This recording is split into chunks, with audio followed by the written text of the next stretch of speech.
Welcome to MRL. In this learning session, we'll be learning about number system. Now, what is a number system? The number system comprises of natural numbers, whole numbers, integers, rational numbers, irrational numbers, and real numbers. I have separate learning sessions on all of these numbers. You can please go through them to understand the concepts which we are going to discuss in this learning session clearly.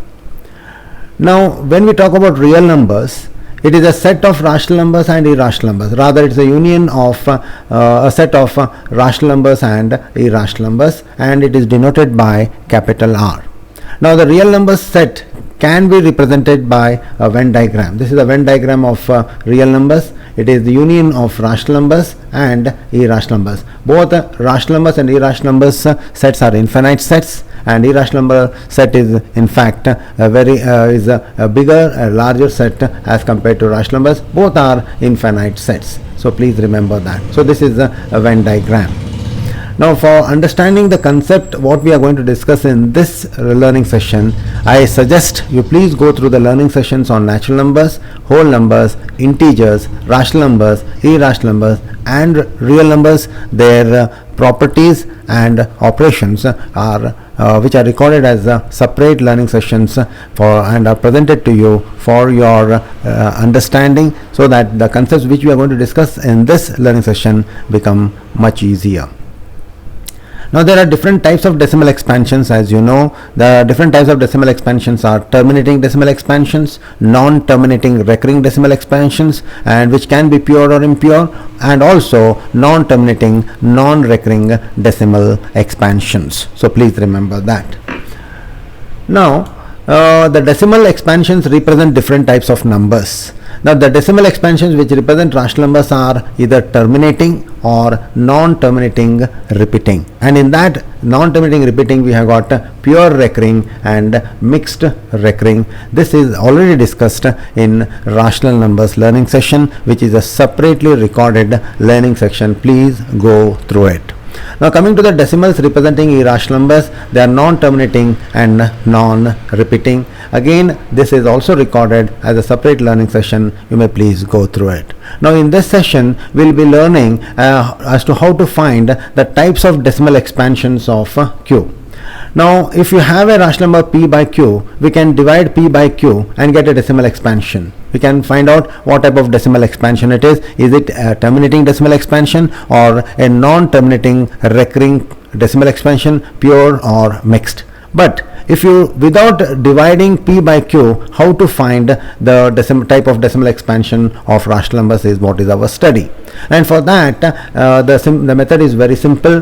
First of all, convert this p by q so that p and q are co-primes. P and q should be co-primes. If p and q are co-primes, then q has a term, then p by q has a terminating decimal expansion if prime factors of q has only powers of 2, powers of 5, or powers of 2 and powers of 5. Now, what does this mean to us? Let us take an example. 875 divided by 1000 is a rational number. Now, we do not know whether it is terminating or non-terminating recurring decimal expansion. Now, to know this, first of all, find the prime factors of 875 and 1000. It is 7 into 5 raised to 3, 2 raised to 4 into 5 raised to 4. So now we know that 5 raised to 3 can be cancelled with 5 raised to 4. We get only 5 here. So we have the numerator as 7, that is p is 7, and q is 2 raised to 4 into 5. The q is a product of powers of 2 and powers of 5, and therefore this will have a terminating decimal expansion. So please remember that. So therefore the denominator of q is a product of powers of 2 and 5. Therefore the given rational number has terminating decimal expansion, because the terminating decimal expansion condition is that the prime factors of q have to be what you call powers of 2, powers of 5, or product of powers of 2 and 5. Now, if p by q is a rational number, where p and q are co-primes. If p by q has a non-terminating recurring decimal expansion, if prime factors of q are not powers of 2 or powers of 5 or product of powers of 2 and powers 5. That means, let us understand this with an example. 7 by 9 is equal to 7 by 3 square. Now here q is not powers of 2, that means it is 3 square, which is neither 2 raised to m or 5 raised to n or 2 raised to m into 5 raised to n, and therefore 7 by 9 has a decimal expansion which is non-terminating and recurring decimal expansion. So that is how we identify the type of decimal expansion which a rational number can have. Now the next and very important discussion is to prove a given number is irrational. Now for example, root 2 is irrational.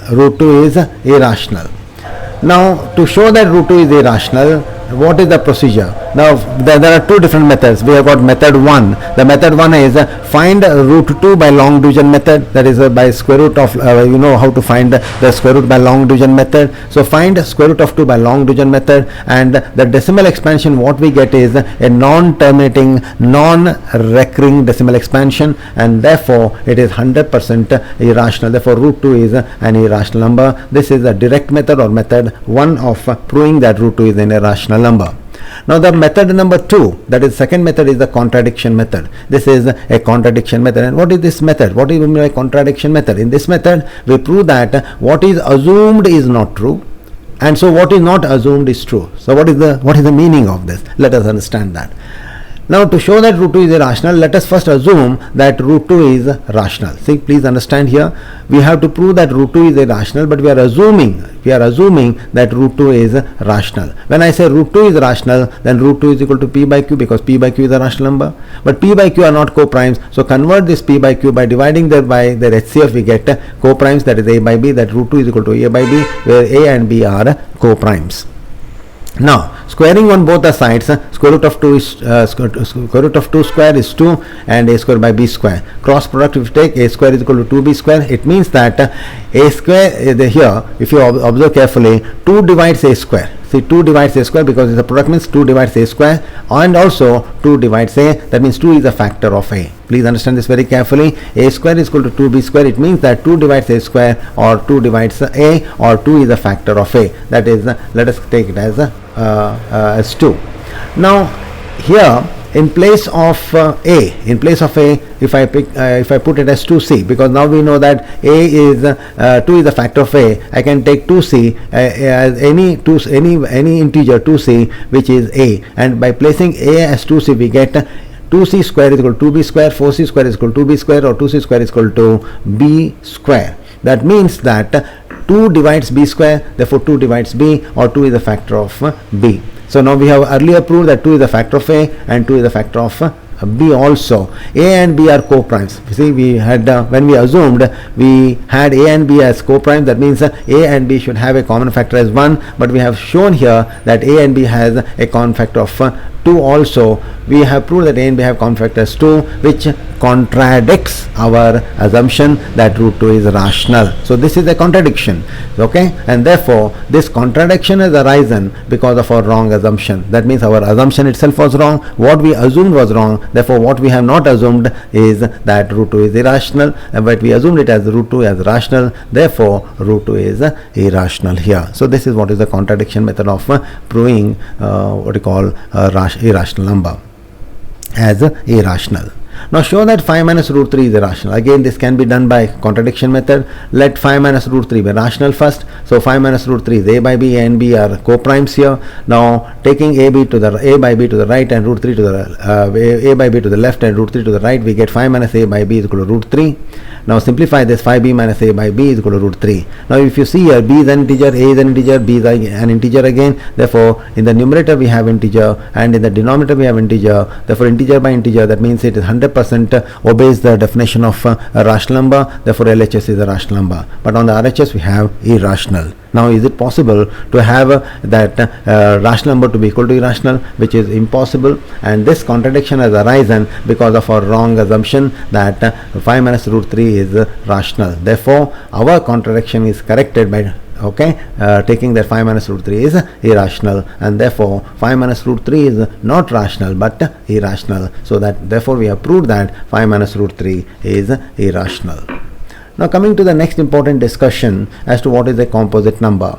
A number which has more than two factors is called as a composite number. Please understand this very carefully. 6, if I take 6 as a number, the factors of 6 are 1, 2, 3 and 6. That means 1 divides 6 completely, 2 divides 6 completely, 3 divides 6 completely, 6 also divides 6 completely, and therefore 1, 2, 3 and 6 are factors of 6. And if you see there are 4 factors here, that means this number 6 has more than 2 factors, therefore 6 is a composite number. So please remember that. So any number which has more than 2 factors is a composite number. Now prime number. A number which has only 2 factors is called as a prime number. For example, if I take 5, the factors of 5 are 1 and 5. 1 divides 5, 5 divides 5, and therefore 1 and 5 are the factors of 5. Therefore 5 is a prime number. So please remember that. A number which has only 2 factors is a prime number. Now prime factors of a number. The prime numbers when multiplied give the number are prime factors of the number. What does this mean? Supposing if I write the factors of 6, the factors of 6 are 2 and 3. When I multiply 2 and 3 I get 6, and therefore 2 and 3 are the prime factors of 6. So remember this, the prime factors of a number are the numbers when multiplied we get back the number. That is what they are called as the prime factors. Now prime factorization. The method of expressing a number as a product of prime numbers is known as prime factorization. That means if I have a number 210, I can write it as a product of prime factors 2 raised to 1 into 3 raised to 1 into 5 raised to 1 into 7 raised to 1. That means I have expressed a composite number 210 as a product of only prime factors, and this process of finding the prime factors and expressing it as a product is what is called as prime factorization. So the method of expressing a number as a product of prime numbers is known as prime factorization.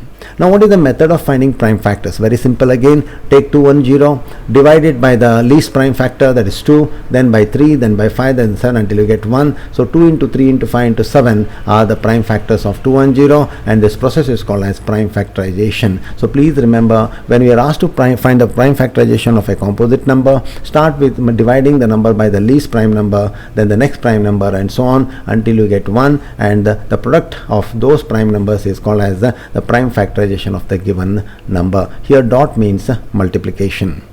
Now what is this fundamental theorem of arithmetic? Very simple. If you ask me, fundamental theorem of arithmetic is nothing but the prime factorization of a number. So let us understand the statement.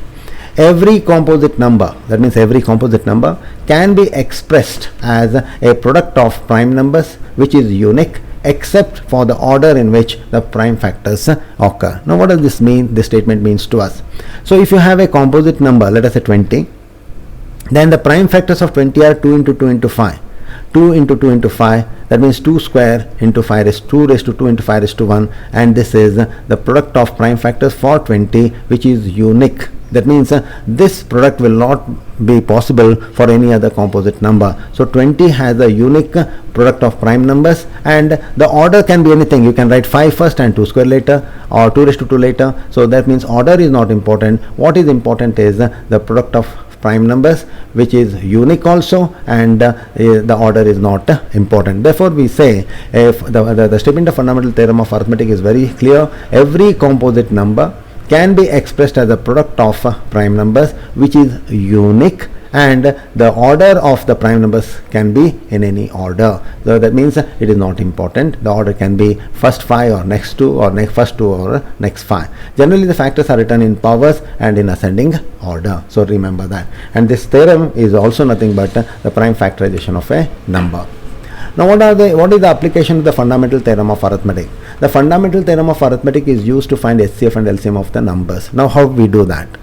Now let us take an example. Find the HCF and LCM of 6 and 20. So write the prime factors of 6, that is 2 and 3, that is 2 raised to 1 into 3 raised to 1. Prime factors of 20, 2 raised to 2 into 5 raised to 1. Now to find the HCF, please understand, to find the HCF, take the least powered common.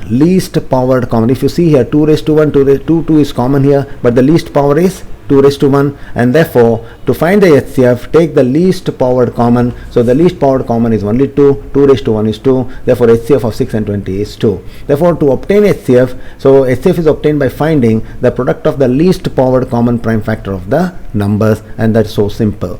Now to find the LCM, it's again simple. Take the highest powered common, that means 2 raised to 2 is highest, 2 is common, but the highest is 2 raised to 2, and the remaining, that is 3 raised to 1, 5 raised to 1. 2 raised to 2 into 3 raised to 1 into 5 raised to 1 gives you 60. Therefore the LCM of 6 and 20 is 60. So LCM is obtained by finding the product of the greatest power of each prime factor involved in the numbers. The greatest of please understand, the greatest power of each prime factor. Here 2 raised to 1, 2 raised to 2 is common, 2 raised to 2 is the greatest power, so take 2 raised to 2, 3 raised to 1, 5 raised to 1, and take the product of that, you will get the LCM. So this is what is the method of finding out the HCF and LCM by fundamental theorem of arithmetic, or also called as prime factorization method.